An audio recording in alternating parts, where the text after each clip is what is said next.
Hey everybody, thank you again for tuning in to another episode of Mr. Fletcher's Neighborhood. This is your host, Mr. Fletcher. As I said in a previous episode, while I was reading a book called The Stuff of Stars, one of the things I said towards the end of that video is that as stars, we may not all shine, but we can all at least twinkle. Some stars may shine brighter than others. One star that shines bright enough to blind you, to blind any of us, based on what I've learned from the civil rights movement, is a woman by the name of Fannie Lou Hamer. If you don't know who she is, by the time we get through this reading, you'll know who she is, and you'll know why I view her as a shining star. The book that I have for you is called Voice of Freedom, Fannie Lou Hamer, written by Carol Boston Weatherford, with artwork featured by Roxbury native Equa Holmes. Take a look for yourself. Now, this is quite a long recording, probably the longest recording that I've done so far. Just as a heads up, the story does go for about a half hour. That's the length of the reading, and I do also want parents out there to know there is some language in the book that does depict the time that we were living in. So just be aware, and of course don't be afraid to explain the history of certain racial slurs that were used openly, at least openly, during that time. Without further ado, here's the story. Let's give it a listen. Minister Malcolm X called me the country's #1 freedom-fighting woman. But nothing about my beginnings would make you think anyone beyond these parts would ever hear my name. Mississippi, I was born here, the youngest of 20 children. My folks, James and Luella Townsend, were sharecroppers in Sunflower County in the Delta, where the soil was as rich as black folks was poor, where cotton was king and Jim Crow the law. When I was born on October 6, 1917, the plantation owner paid my mother $50 for producing a future field hand. The money helped my family through the winter. Child, I'm proof that the Delta birthed the blues.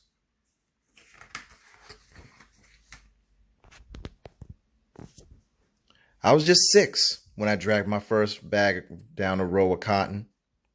My family, all 22 of us, worked in the field. There wasn't no other work to do. They didn't have no such thing as factories. These factories are something new.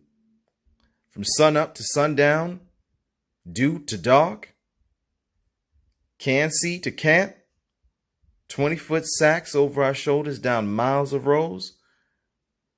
We bent to pluck the cotton blossoming out. As 100-degree heat beat our backs, the dried bristles cut our knuckles and wrists. We picked 15 tons of cotton a season, but couldn't get ahead for our lives. You see, the scale was always tipped in the owner's favor.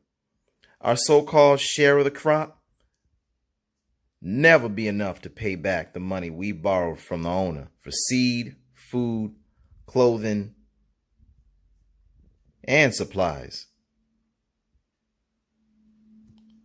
Same sorry situation every season. Us black people work so hard, and we ain't got nothing to show for it. I told anyone who would listen, Sharecropping was just slavery by a gentler name. The same folks still had us in chains.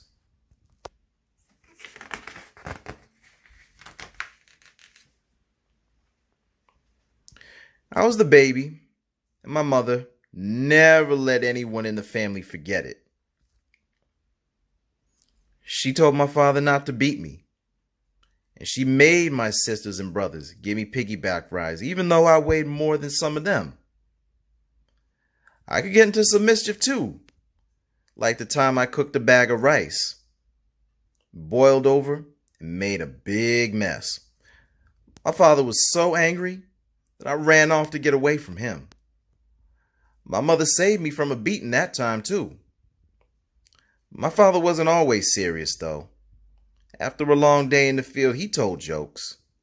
We roasted peanuts and all sang together.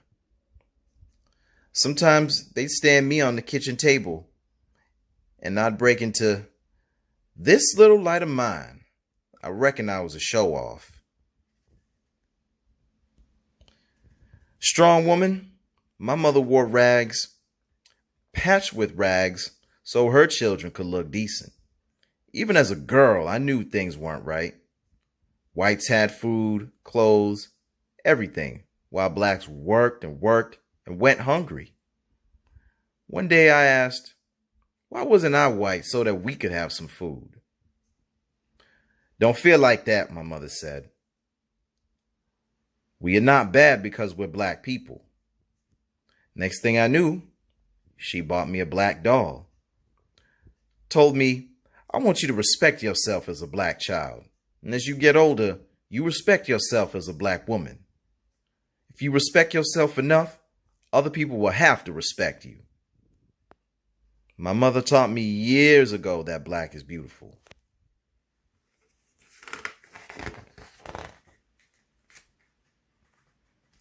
School was open 4 months, December through March, when children were not needed to tend cotton. I liked school even if black history was left out, and the textbook made blacks seem like fools. I recited poetry and won many a spelling bee. Fair. May I have a definition? Free of bias, dishonest, and injustice. Fair. F-A-I-R. Fair. I sang too up through 6th grade and then left to work full-time in the fields. My family needed every hand if we were to ever break even. At 13 years old, I picked 300 pounds a week, but I missed my school books. I gathered newspaper scraps, along the roadside magazines from the plantation's trash, just to have something, anything to read. I was so hungry to learn. My mother drilled this into me. When you read, she said, you know, and you can help yourself and others. Not much food and rarely meat on our table. Often greens with gravy or onions with bread or cornmeal. Neighbors gave my mother chitlins, pig's feet, and hog's heads for helping with the slaughter. Our beds were cotton sacks stuffed with corn shucks and grass. We had no electricity, heat, or plumbing, and no money. And that was for a doctor to look after whatever caused this limp, or to save my mother's sight when a wood chip hit her eye. Once my father managed to buy a wagon, plow, 3 mules, Ella, Bird, and Henry, and 2 cows, Mullen and Della. But a white neighbor poisoned the livestock. Just couldn't stand to see black people getting ahead. And that knocked us right back down to doggone dirt poor doing without. My parents never did get a chance to get up again. I sure did miss Della's milk.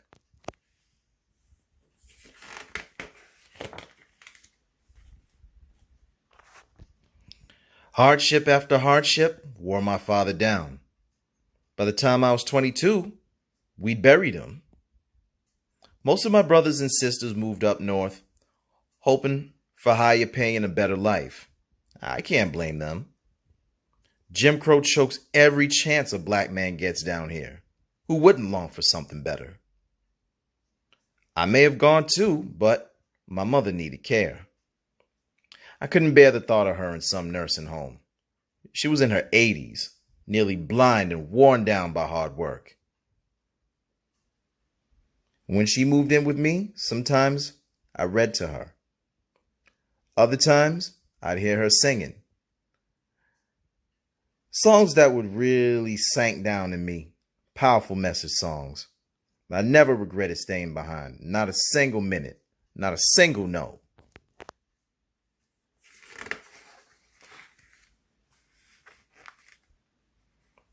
I married Perry Hamer. Pap, as he's known. A man of few words, steady as a rock. My last name changed, but little else.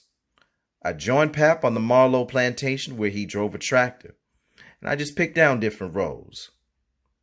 I canned produce, Pap shot rabbits and squirrels, we caught catfish and perch. On the side, we ran my father's old juke joint and sold bootleg liquor. We never went hungry, but we were still poor. We couldn't stand that the Marlowe's dog, Old Honey, had its own indoor bathroom while me and Pat used the outhouse because our toilet stayed broken. The owner wouldn't fix it, said we didn't need it. Besides picking cotton, I was the timekeeper. I tracked hours worked, bales picked, and pay owed. But the boss fixed the scales to cheat us sharecroppers. When I could, I used my own scale to set things right. When I couldn't, the lie weighed on me, heavily.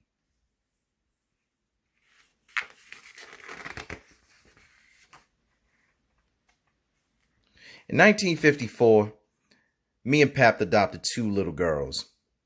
I sang spirituals to Dorothy Jean and Virgie Ree, just like my mother had done to me.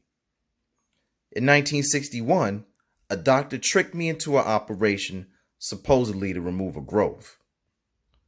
I awoke from that surgery to find that the doctor's knife cut more than a small tumor.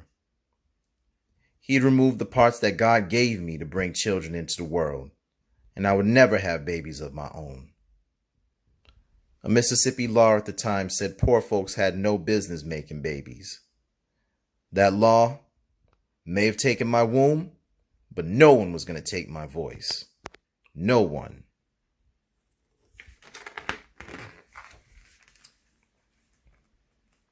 In 1962, my friend Mary Tucker told me about a meeting at William Chapel Church. 4 young men from out of town was pushing voter registration. Not a soul sitting in the pews had ever cast a ballot. Until then, I didn't even know that blacks could vote. When the people would get out of the fields, if they had a radio, they'd be too tired to play it. So we didn't know what was going on in the rest of the state, even much less in other places. But my hand flew up when the man asked for volunteers to go to the country courthouse and register. In all, 18 of us signed on for the trip.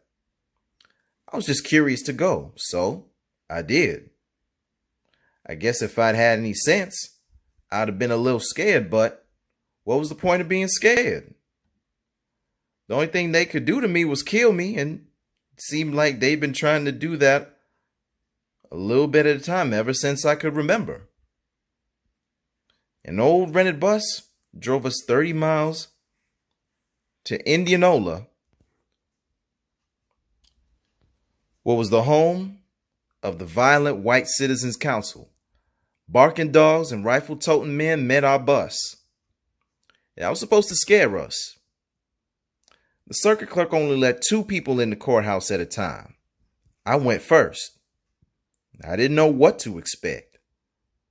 I had to give my name and workplace, and then read, copy, and explain parts of the Mississippi Constitution. I didn't know nothing about the law. No wonder I flunked the test. Now at least I knew that voting was my right.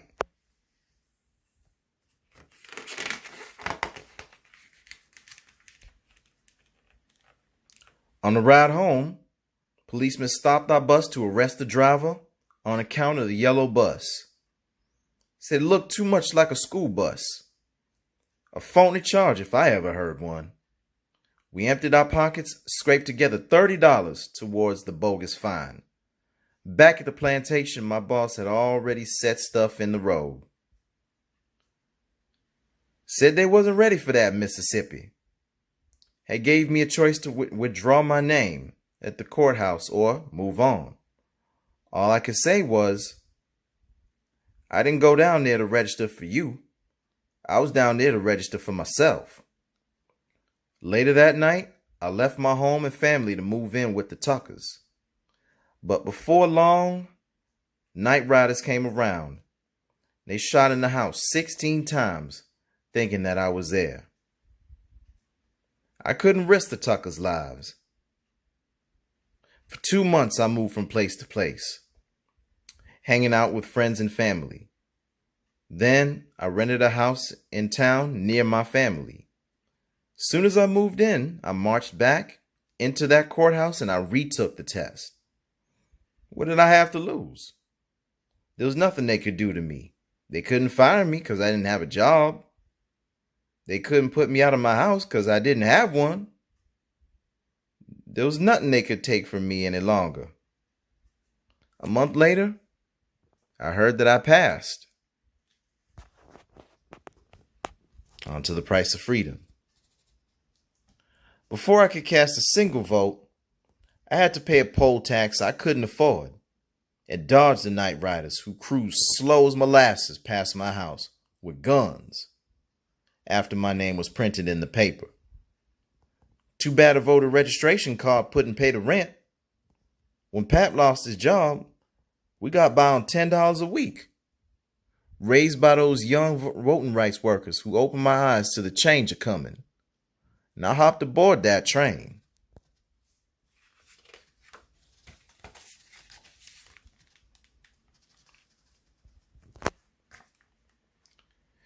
These young folks was something else.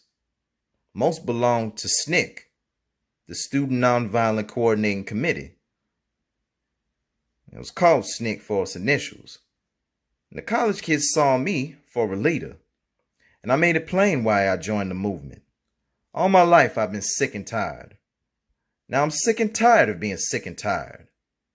I toured the South with words from my heart and spirituals I learned at my mother's knee. I fired up many a rally.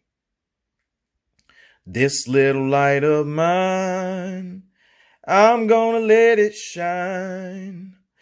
This little light of mine, I'm gonna let it shine. This little light of mine, I'm gonna let it shine. Let it shine, let it shine, let it shine. But I wasn't singing for show.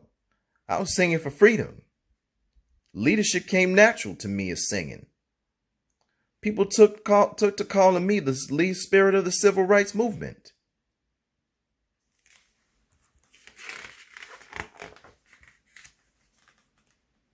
The beat. In June 1963, I went to a citizenship school in South Carolina, and on the way back, the bus had stopped in Columbus, Mississippi.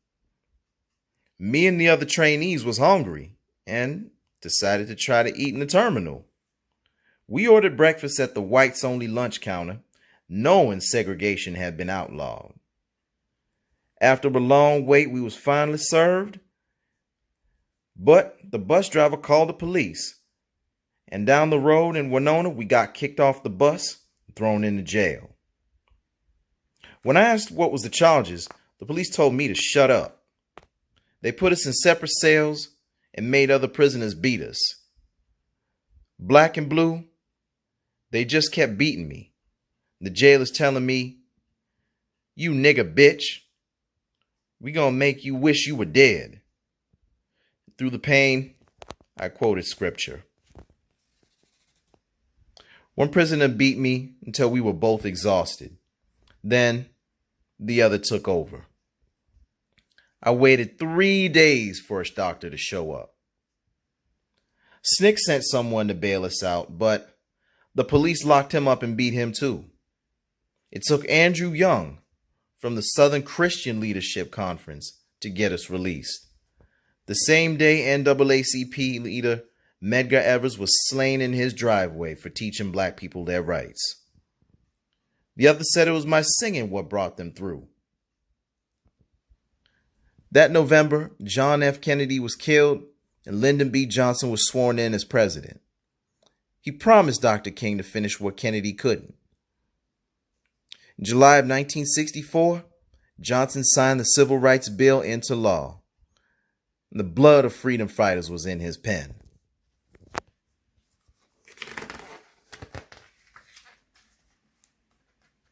Injustice. The federal government filed charges against the Winona police, and I testified at the trial. But the all-white jury sided with the police. Beating left me more than just bruises and bad memories. A blood clot weakened my eyesight. My kidneys were damaged, and my limp got worse. But I was determined. I was marching towards the promised land.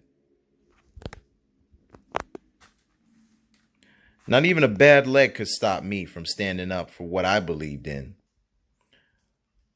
Hard as we have to work for nothing, there must be some way we can change things. There must be something else. And there was. Becoming a lawmaker myself. The next year, I ran for Congress in the Mississippi Freedom Democratic Party. Death threats started to come at me soon as I announced I was running, but I didn't scare easily. I meant to prove that anyone, black or white, rich or poor, could get involved in American politics. And I cast my first vote for myself.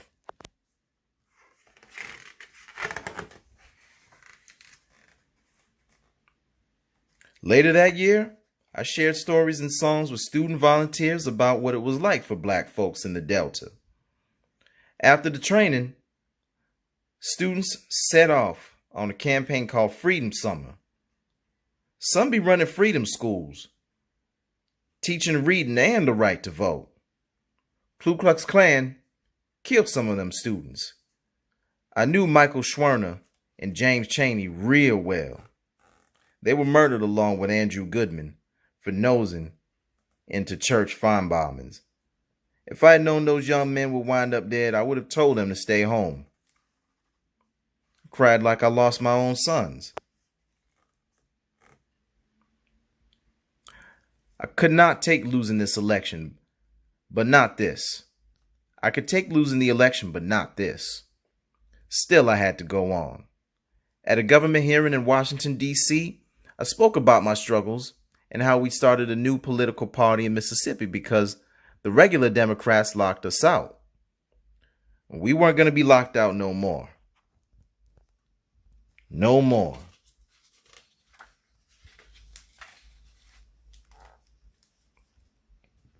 In 1964 Democratic National Convention in Atlantic City, New Jersey, I was vice chairman of the new Mississippi Democratic Freedom Party. That August, we sent the delegation to the Democratic Party's National Convention. We went to make a case that the regular Democrats from Mississippi was unlawful because they did not represent black people. We went to demand a seat at the table, a voice in our democracy. We had not bargained on dirty deals dreamed up to shut us down. President Lyndon Johnson called a press conference just to get the cameras off me when I spoke before the Credentials Committee. And his trick backfired. The TV networks taped me and ran my statement during prime time when the most people be watching. If the Freedom Democratic Party is not seated now, I said, I question America. Is this America the land of the free and home of the brave? We stole the president's thunder, and our support swelled like a storm cloud. Johnson was scared we could cost him Southern support and the nomination. He sent Hubert Humphrey, a pro-civil rights senator from Minnesota who wanted to be on the ticket as vice president, and Johnson ordered Humphrey to stop us. Humphrey met with me, Dr. King, and our party's leader. The lawyer told us we should give in to get Humphrey elected. After I said that our cause was larger than one man who wanted to be on the ticket as vice president, and Johnson ordered Humphrey to stop us. Humphrey met with me, Dr. King, and our party's leader. The lawyer told us we should give in to get Humphrey elected. After I said that our cause was larger than one man, they didn't let me come to no more meetings. They struck a deal with me. We would get 2 at-large delegates. The rest of us would be honored guests and just sit and watch, not vote. We had not come 900 miles just for 2 seats. I threatened to slit our chairman's throat if he took the deal, and he turned it down. At least stealth delegations could no longer get away with barring blacks.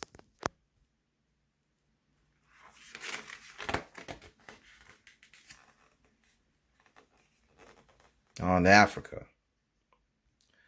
I can't believe how far fame took me. All the way to Guinea with singer Harry Belafonte.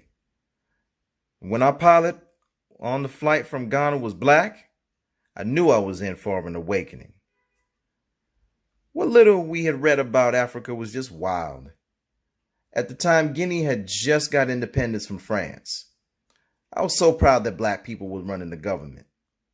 I'd never seen black people running banks. I was sort of sad that I was treated better in Guinea than in my own country. And I cried when I saw boiled green peanuts, like we eat in Mississippi. And when I heard the same tunes that my grandmother had sung, only with different words, so many things reminded me of home. My ancestors spoke to me. I wondered, could some folks I met be my distant kin? I was angry that slavery cut the ties. Here's the green peanuts. Now on to Washington. Back home, I ran for Congress again, and as a Freedom Democrat, not to win the election. It was to prove that the election needed to be thrown out and that the white congressman should not be seated. Why? Because I had been barred from the regular Democratic ticket, and the state had blocked so many blacks from voting. Anna Devine, Victoria Adams, and I took that fight to Congress. We won more support than expected, but not as much as we needed. Annie, Victoria, and I was right there when that decision was read. We were the first black women ever to sit in Congress on the House floor. But the history making didn't go to my head. In 1965, I went back to my grassroots work, suing Sunflower County for blocking black voter registration, and marching with Dr. King in Alabama and Mississippi. We registered thousands of new black voters in spite of police beating so bad that Congress was shamed into passing the Voting Rights Act.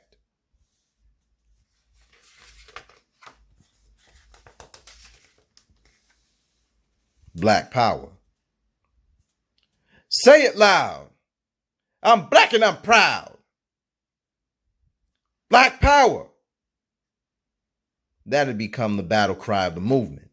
For me, that meant pride and equal rights. But for Stokely Carmichael, the new head of SNCC, it meant fighting if need be. And it meant having an all-black staff. Hurt my heart to lose Black Bob Zellner and the other white voters so committed for so long. But how could I hate? I mourned whites who died for freedom. I've lived long enough to know that no race has a corner on decency. I feel sorry for anybody that could let hate wrap them up. Ain't no such thing as I can hate anybody and hope to see God's face. Ain't no such thing as I can hate anybody and hope to see God's face. Out of one blood, God made all nations.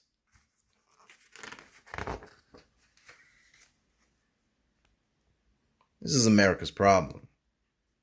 And she says, on my fundraising tour, I called racism America's problem.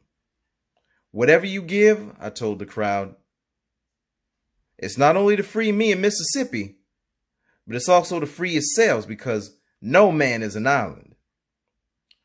Racists can be some kind of rats, though. In 1967, my daughter Dorothy took sick. After her second child was born, I drove more than 90 miles all the way to Memphis, Tennessee to find a hospital what treat blacks. Then right outside the hospital main entrance, my daughter Dorothy passed away in my arms. Gone. Just like that, because she's sick and couldn't get enough to eat. Now me and Pap got grandbabies to raise. I prayed their future would be brighter. And in 1967, Robert Clark, a Freedom Democrat, cracked the door to the State House. He was the first black person elected to the Mississippi legislature since Reconstruction. And that's when slavery had just ended. 1968, Dr. King and Bobby Kennedy, a senator running for president, were both killed. Those were dark days.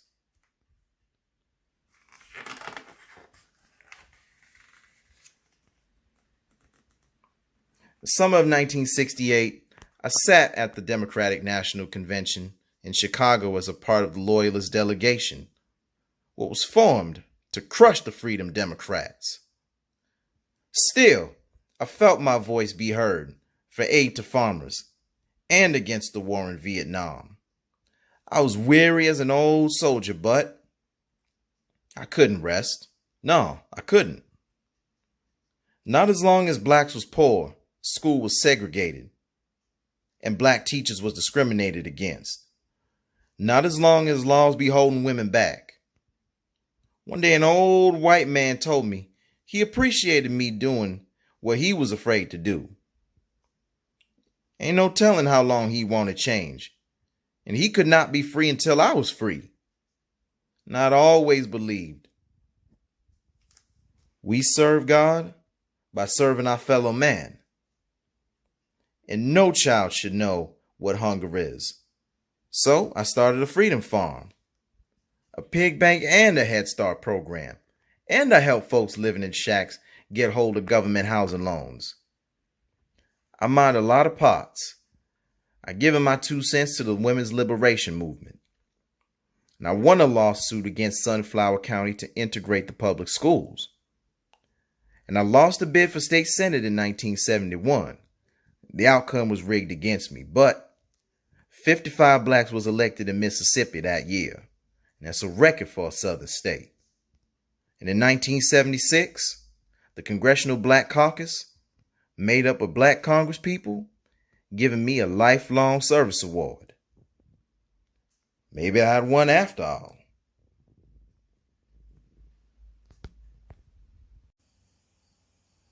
I would have to agree. Fannie Lou Hamer did win. She won big. And that's why she's a shining star. For all of us to see and to never forget.